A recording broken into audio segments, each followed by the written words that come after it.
अस्सलाम वालेकुम। अगले 3 मिनट में मैं आपको सर्टिफिकेशन करने के तकरीबन कम से कम एटलीस्ट 5 एडवांटेजेस बता दूंगा और एक मेजर डिसएडवांटेज बता दूंगा। पहले एडवांटेजेस बताता हूँ ताकि डिसएडवांटेज पे भी मैं आपको कन्विंस कर सकूँ। जो सबसे पहला एडवांटेज है ना सर्टिफिकेशन कर लेने का, वो ये है कि आपको कॉन्फिडेंस आ जाता है, आप स्टैंड आउट करते हैं अपने कोलीग्स में। आप बीएस कर रहे हैं, बीएस पास आउट कर चुके हैं, ग्रेजुएशन कर चुके हैं, जॉब कर रहे हैं, या जॉब करते हुए भी काफ़ी टाइम हो गया, 11-12 साल हो गए, 15 साल हो गए, सीनियर हो चुके हैं। लेकिन दायरा जो आपने पहले पढ़ा था वो अब आउटडेटेड हो गया, नई टेक्नोलॉजीज आ गई, तो आपको कॉन्फिडेंस आ जाएगा नई टेक्नोलॉजीज़ पे भी कि जी जो नए टूल्स हैं, नई टेक्नोलॉजीज़ हैं, उनके बारे में आपको एंड अप नॉलेज मिल जाएगी। और ज़ाहिर है अगर दूसरे लोग नहीं कर रहे तो आपके कुलीग्स के पास वो नॉलेज नहीं होगी जो आपके पास होगी, तो आप स्टैंड आउट करेंगे। नंबर 1 कि you will stand out among your other colleagues. Number 2, क्योंकि आप सर्टिफिकेशन की तैयारी करेंगे तो आपको उसकी डिटेल्ड आउटलाइन का पता पड़ जाएगा। अक्सर क्या होता है कि हम कोई टूल, टेक्नोलॉजी, कोई प्रोग्रामिंग लैंग्वेज, कोई फ्रेमवर्क यूज़ करते हैं। एक मिसाल देता हूँ कि आप में से कुछ लोग .NET फ्रेमवर्क यूज़ कर रहे हैं, कोई SQL सर्वर यूज़ कर रहा है, कोई बैकअप एंड रिकवरी पे काम करता है, तो वो अपना कंसर्न जॉब ही कर रहा होता है। लेकिन जब आप सर्टिफिकेशन की तरफ जाते हैं तो आप उसको डिटेल में स्टडी करते हैं, एक एक टॉपिक को पढ़ते हैं, उसके इन्स एंड आउट्स को जानते हैं, आप उसको वर्कआउट करते हैं उस पर डिटेल में, तो आपको पता लग जाता है कि उसकी कैपेबिलिटीज़ क्या हैं, उस टूल की, उस टेक्नोलॉजी की जिस पे आप अब काम कर रहे हैं। तो ये हो गया पॉइंट नंबर 2 कि आपको अपने टूल की कैपेबिलिटीज़ डिटेल में पता लग जाती हैं। अच्छा, पॉइंट नंबर 3 ये है कि जब आप अप्लाई करते हैं ना, तो जो कंपनी होती है वो आप में ज़रा कॉन्फिडेंस देखती है। इंटरव्यूअर को भी पता होता है कि द पर्सन इज़ डेयरिंग, क्योंकि बहुत सारे लोग ये रिस्क नहीं लेते हैं, ट्राई नहीं करता, अटेम्प्ट नहीं करता सर्टिफिकेशन को। तो आपको एक एडवांटेज ये मिलेगा कि मैनेजर, कंपनी का इंटरव्यूअर, जहां आप अप्लाई करने जा रहे हैं या जहां आप जॉब कर रहे हैं, आपका जो बॉस है, उसे ये पता होगा कि यू आर डेयरिंग, आप जाके अटेम्प्ट कर सकते हैं, आप रिस्क ले सकते हैं, और आपको शौक है नए टूल्स एंड टेक्नोलॉजीज़ को इम्प्लीमेंट करने का, यूज़ करने का, उसको एक्सप्लोर करने का। तो people see confidence in you. एक तो आप में खुद में होता है, जो पॉइंट नंबर 1 बताया था मैंने, और पॉइंट नंबर 3 ये बताया कि मैनेजर, इंटरव्यूअर या आपके कोलीग्स, पेयर्स आप में कॉन्फिडेंस, वो ये फील करते हैं कि हाँ जी ये बंदा जो है वो एक्सप्लोरर है ऑफ न्यू टेक्नोलॉजीज। अच्छा, पॉइंट नंबर 4 ये है कि जो कंपनीज होती हैं ना, उनको सर्टिफिकेशन के, वो जब अपनी एक्रीडिएशन के लिए जाते हैं, फॉर एग्जांपल माइक्रोसॉफ्ट की गोल्ड पार्टनरशिप के लिए जा रहे हैं या किसी और कंपनी की पार्टनरशिप के लिए जा रहे हैं, तो अक्सर ऐसा होता है कि उनको सर्टिफाइड पर्सन अपने पेरोल पे शो करने होते हैं, जो उनको एडवांटेज देती है सर्टिफिकेशन गेन करने के लिए।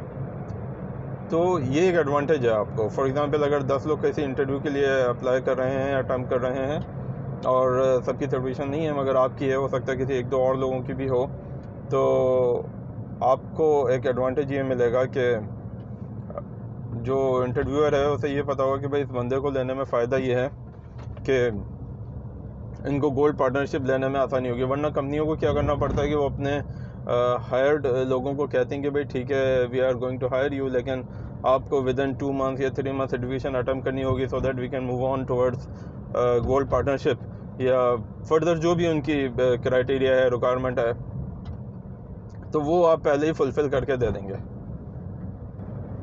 पॉइंट नंबर 5 ये कि जहां आपको अपने टूल की कैपेबिलिटीज़ का पता होगा ना, वहाँ पे आपको उसका प्रॉपर यूजेज भी पता होगा, क्योंकि तमाम क्वेश्चन सर्टिफिकेशन में ऐसे ही नहीं होते कि हाउ डू यूज़ कैशे और जी उसका क्या एडवांटेज है और क्या डिसएडवांटेज है। नो, सिनेरियो बेस्ड भी होते हैं, आपको सिनेरियोज भी स्टडी करने होते हैं जब आप प्रैक्टिस करते हैं ना उसकी।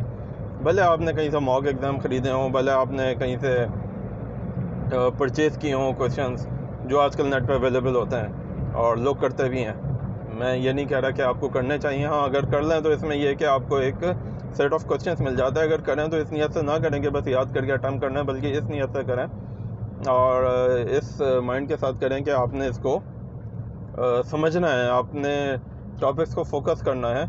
और उसमें जो सिनेरियोज दिए हुए होते हैं ना कि जी you are working on a large client और जी वहाँ पे इतने लोग हैं और ये उनका लोड है और आपको लोड बैलेंसिंग करनी है, तो बताएं आप क्या टूल यूज़ करेंगे वहाँ पे। तो आपको इससे सिनेरियोज क्लियर हो जाते हैं कि किस सिचुएशन में आपको कौन से टूल को कैसे यूज़ करना है। यानी नॉट ओनली के आपको टूल का यूजेज, बल्कि किस सिनेरियो में किस टूल को यूज़ करना है, किस मॉड्यूल को यूज़ करना है, कौन सा फ्रेमवर्क ज़्यादा बेहतर काम करेगा, ये भी सब चीज़ें आपको क्लियर हो जाती हैं। तो ये तो हो गए आपके 5 एडवांटेजेस। जो मैंने कहा था एक मेजर डिसएडवांटेज है वो सिर्फ ये है कि भाई ये पैसा खर्च करने पड़ते हैं थोड़ा सा, और उसका भी हल है। अच्छा, अब हमारे पास जो लोग होते हैं ना, जो बीएस कर रहे होते हैं, स्टूडेंट्स होते हैं, तो वो कहते हैं कि अब क्योंकि हमारी करेंसी का बड़ा डिफरेंस है डॉलर के साथ, वो कहते हैं कि भाई हम अगर $50-60 भी फीस है तो तकरीबन 14-15 हज़ार रुपये बन जाती है अपने रुपयों में। तो वो कहते हैं कि जी हम ये क्यों खर्च करें। मैं कहता हूँ कि आप ये नंबर 1 और ट्राई करें कि आपको कहीं से इसका कूपन मिल जाए। अच्छा, स्टूडेंट्स के लिए डिस्काउंट होता है।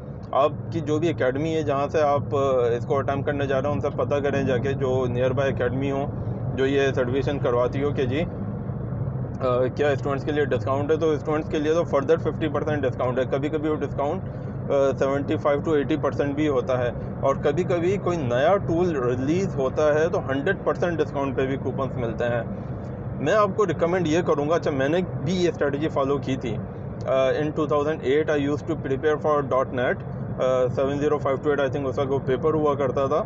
अपने मैं सिनेरियो शेयर कर देता हूँ, तो मैं पढ़ता रहता था, लेकिन पैसा ज़ाहिर है नई मेरी जॉब थी, तो मेरे पास भी उस वक्त इतने, मैं नहीं चाहता था कि मैं इस तरह से खर्च करूँ। अच्छा, डेवलपर्स की वैसे सैलरीज जो जॉब लगती है तो जॉब अच्छी होती है, तो वो अफोर्ड तो कर सकते हैं जो जॉब में होता है, उनके लिए तो इतना इशू नहीं होता। अक्सर कंपनीज़ भी उनको रिम्बर्स कर देती हैं ताकि उनके पेरोल पे सर्टिफाइड लोग आ जाएं। अदरवाइज़ मैंने क्या स्ट्रेटजी फॉलो की थी, मुझे नहीं पता था कि ऐसा होगा, लेकिन ऐसा हो गया कि मैं जी पढ़ता रहता था। I was prepared. One day my manager asked me कि जी मेरे पास कुछ कूपन्स पड़े हैं, कोई बंदा है जो अटैम्प्ट करेगा, लेकिन कल ही करना है, कूपन कल एक्सपायर हो जाएगा। मैंने कहा आई एम प्रिपेयर्ड और मैं कर दूंगा। उसने कहा ओके चले जाओ। उसने मुझे कूपन दिया, मैं उस पर्टिकुलर एकेडमी में गया। नाम दायरा मैं नहीं लूँगा यहाँ पे वीडियो में। मैं उस वक्त उस एकेडमी में गया और कूपन मैंने रिडीम कराया, एंड द नेक्स्ट डे की ही मुझे डेट मिल गई क्योंकि उसकी डेडलाइन थी, और एंड आई अटेम्प्टेड, मैंने उसको अटैम्प्ट कर लिया एंड आई गॉट अल्हम्दुलिल्लाह अच्छा स्कोर था मेरा। आई थिंक 80% से तो ज़्यादा ही स्कोर था, क्योंकि टाइम मेरे पास बिल्कुल नहीं था, ना मॉक एग्ज़ाम्स को पढ़ने का, ना ही कोई ख़ास प्रिपेयर करने का, बस जो मैं डेली पढ़ता रहता था उन दिनों। तो वो सब कुछ मुझे काम आया एंड आई अटेम्प्टेड। तो मैं आपको भी ये रिकमेंड करूँगा कि इस डिसएडवांटेज से ना डरें कि पैसा खर्च करने पड़ेंगे, बल्कि तैयारी पूरी करें, फिर डिस्काउंट्स को ढूंढें, कूपन्स को फाइंड आउट करें। आपको 50% से ज़्यादा का कूपन मिल जाए ना, 75% का मिल जाए तो ठीक है, 5-6 हज़ार रुपये खर्च कर सकते हैं, इट्स ओके। 5-6 हज़ार रुपये इतना है, इस एडवांटेज के ब्याह पे 5-6 हज़ार रुपये मैटर नहीं करता, पर वो आप कर लें। और अगर 100% का मिल जाता है कूपन, वेल एंड गुड, फिर तो बहुत ही अच्छे, जाएँ और अटैम्प्ट करें। और ये जो कॉन्फिडेंस का एक ट्रैक है ना, इस पे चलें। अगर आपने सर्टिफिकेशन की थी पहले 5-6 साल पहले, तो उसकी जो नई सर्टिफिकेशन अब आ गई हैं वो करें। उससे क्या होगा कि आपको खुद एक बहुत अच्छा कॉन्फिडेंस मिलेगा। आई होप कि क्लियर कर दिया मैंने। अगर आपको कोई भी क्वेश्चन हो मुझसे कमेंट्स में पूछिएगा, I will be happy to answer you, reply you at my earliest. थोड़ी देर हो सकती है रिप्लाई में, उसके लिए एडवांस अपोलोजाइज, लेकिन आई होप कि I am making things clear. आपसे रब्ता रहेगा कमेंट्स में और अगली वीडियो में। Thank you so much, take care, अल्लाह हाफ़िज़।